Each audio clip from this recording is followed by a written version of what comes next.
हमने पहले 3 वीडियो में देखा था संविधान के पार्ट फर्स्ट और सेकंड। एक में देखा था हमें फेडरल को फेडरल और यूनियन, और आज हम देखेंगे मूल अधिकार फंडामेंटल राइट्स। जो ये फंडामेंटल राइट्स हैं ये आर्टिकल नंबर 12 से 35 के मध्य आते हैं। हमारे जो फंडामेंटल राइट्स हैं ये अमेरिका के संविधान से लिए गए हैं। तो आर्टिकल नंबर 12 जो कि मूल अधिकारों की परिभाषा देता है, क्या करता है? मूल अधिकारों की परिभाषा देता है। आर्टिकल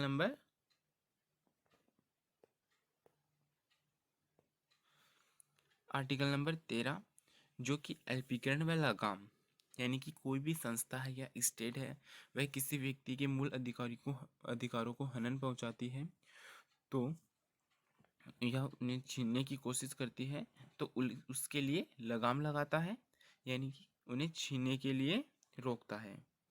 फिर आता है आर्टिकल नंबर 14 विधि विधि के समक समानता, जो कि यूके से लिए गई हैं, और कानून का समान संरक्षण।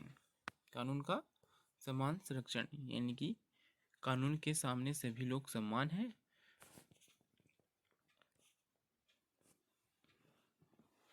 और उन कानून उन्हें समान रूप से देखेगी, चाहे वो अमीर हो चाहे गरीब। अब इस विधि के समान संरक्षण एवं कानून के समान समानता है, उसके दो अपवाद हैं, राष्ट्रपति और राज्यपाल। जो ये राष्ट्रपति और राज्यपाल हैं ये अपनी सजा को कम व माफ भी कर सकते हैं।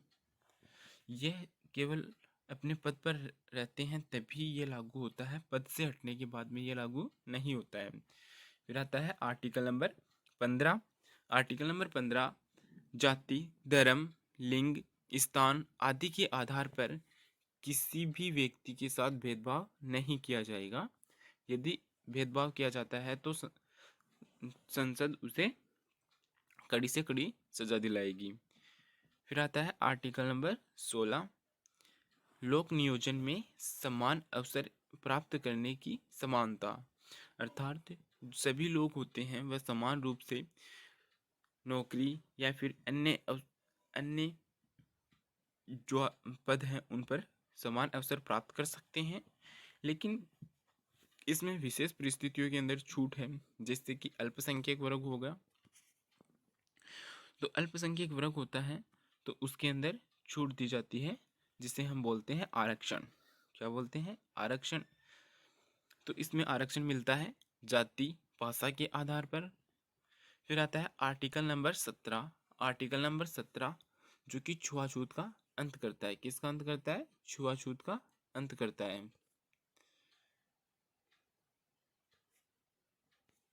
फिर आता है अपना आर्टिकल नंबर 18 उपाधियों का अंत। जो लोग होते हैं ना, ठाकुर साहब, ये ऐसी उपाधियों का अंत किया गया है जो अपने नाम के पहले लगाते हैं। इसमें कुछ उपाधियों के लिए छूट दी गई है, जैसे कि शिक्षा के क्षेत्र में, पुलिस, सेना, चिकित्सा आदि के क्षेत्र में उपाधियां के लिए छूट दी गई है। और किसी व्यक्ति को यदि उपाधि रखनी है तो राष्ट्रपति से पहले विधेयक या फिर मंजूरी लेनी पड़ती है। फिर आता है आर्टिकल नंबर 19। जो ये आर्टिकल नंबर 19 है ये मोस्ट इंपोर्टेंट आर्टिकल है।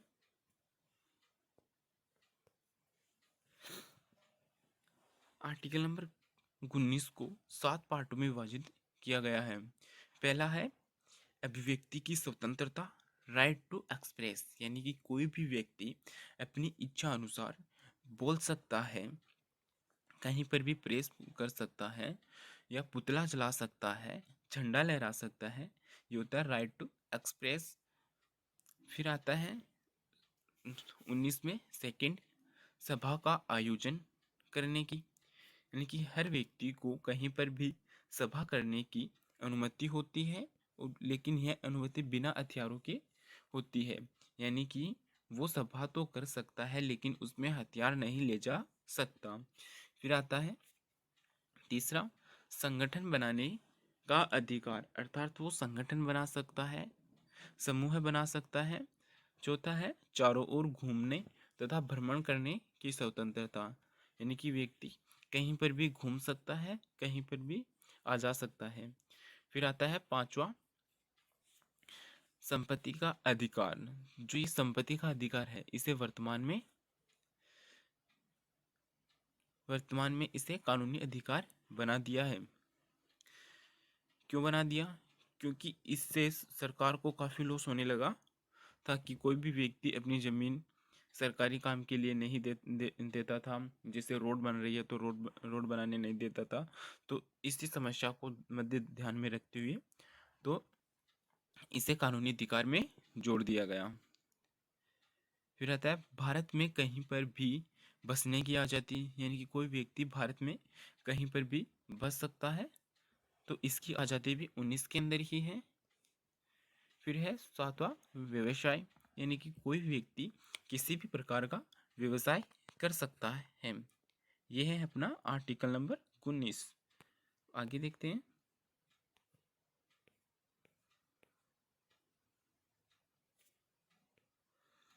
Article number 20। आर्टिकल नंबर 20 क्या कहता है? दो सिद्धि से संरक्षण, यानी कि दो सिद्धि से हम संरक्षण कैसे ले सकते हैं, इसके बारे में बताता है हमें आर्टिकल नंबर 20। आर्टिकल नंबर 20 क्या कहता है कि सजा उस समय के कानून के हिसाब से मिलेगी जिस समय व्यक्ति ने अपराध किया है, और एक अपराध के लिए एक सजा दी जाएगी और स्वयं के खिलाफ गवाही नहीं दे सकते। यानी कि कोई भी व्यक्ति है वो यदि कोई क्राइम करता है तो उसके खिलाफ अपने स्वयं के खिलाफ दी गई गवाही को मान्य नहीं किया जाएगा, और उस अपराध के लिए एक ही सजा दी जाएगी और उस समय के कानून के अनुसार ही सजा दी जाएगी। ये बताता है आर्टिकल नंबर 20।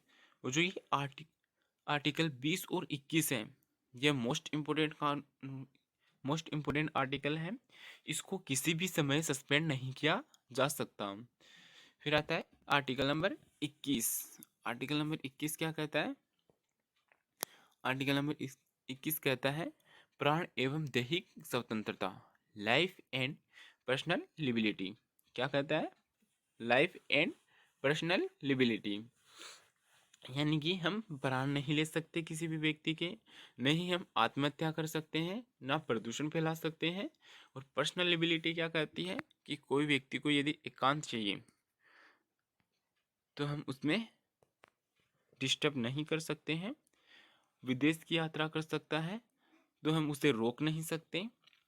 निजता, अर्थात वो अपनी पर्सनल बातों को शेयर करना चाहता है तो कर सकता है, और नहीं करना चाहता है तो हम उसे बाध्य नहीं कर सकते। ये होती है पर्सनल लिबिलिटी।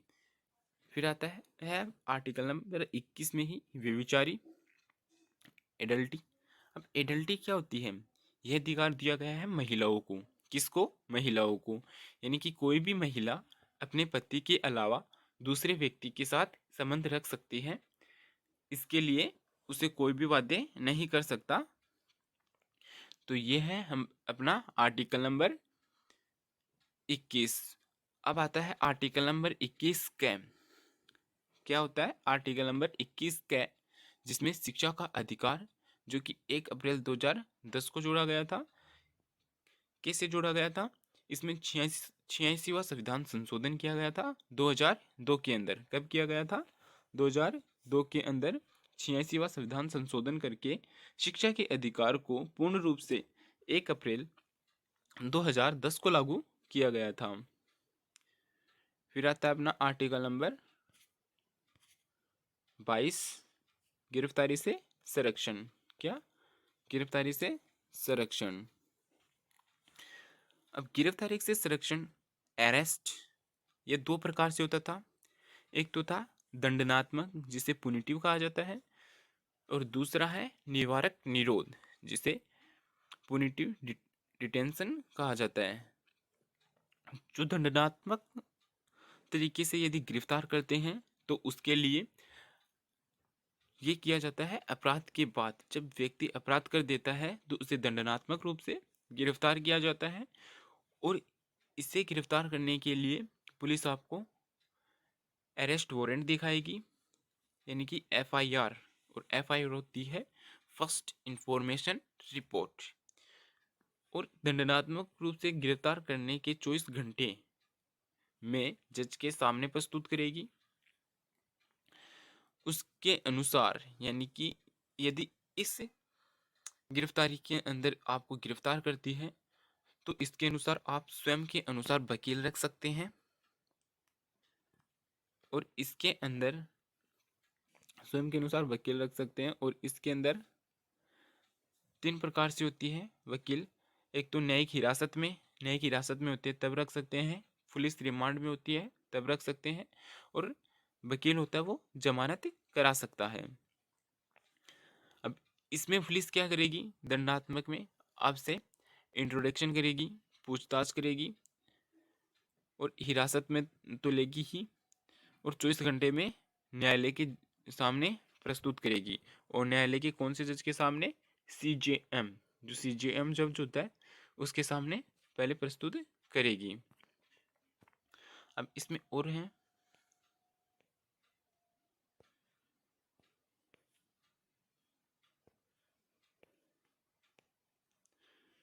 दूसरा जुडिशियल कस्टडी, न्यायिक हिरासत में लेगी, यानी कि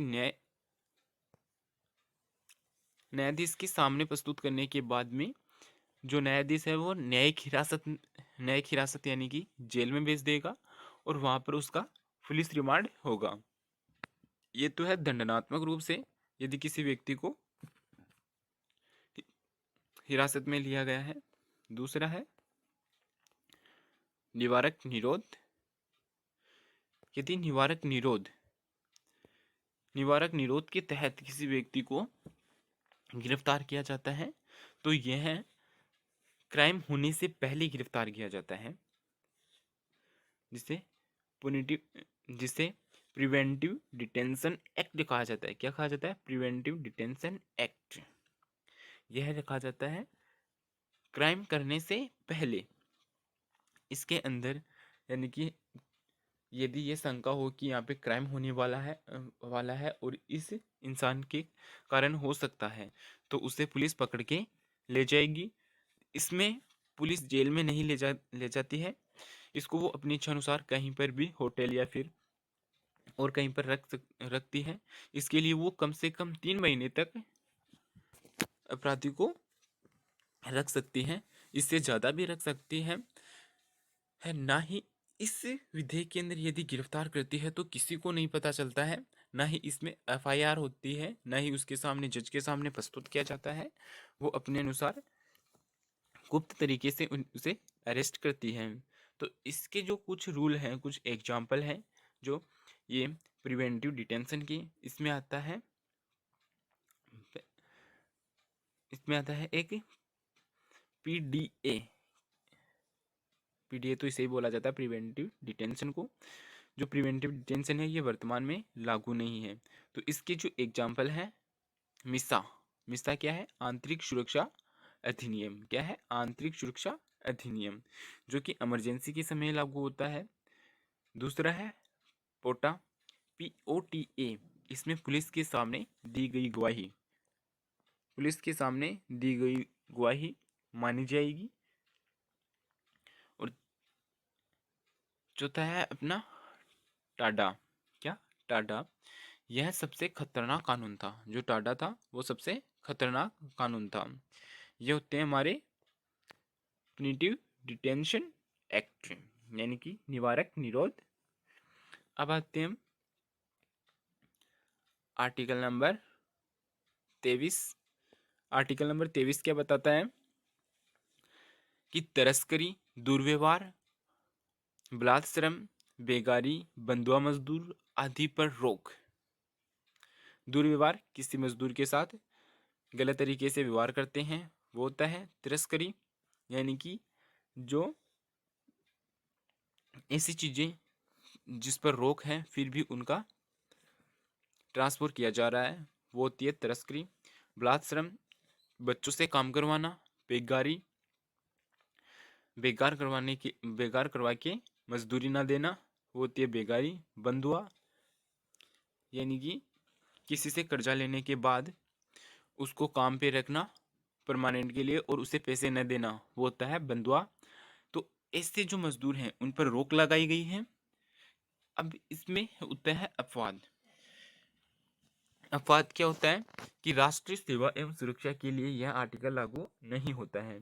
यानी कि यदि जहाँ पर राष्ट्रीय सेवा की बात आ जाती है तो वहाँ पर उस व्यक्ति से बंधुआ मजदूर की तरह काम भी करवाया जाएगा और बलात्संग भी करवाया जा सकता है और दुर्व्यवहार भी किया जा सकता है। यह आता है मार्शल लॉ के अंतर्गत। किसके अंतर्गत? मार्शल लॉ यानी कि सैन्य सैन्य नियमों के अनुसार आता है, क्योंकि इसके अंदर सैनिक आते हैं और उनसे जबरदस्ती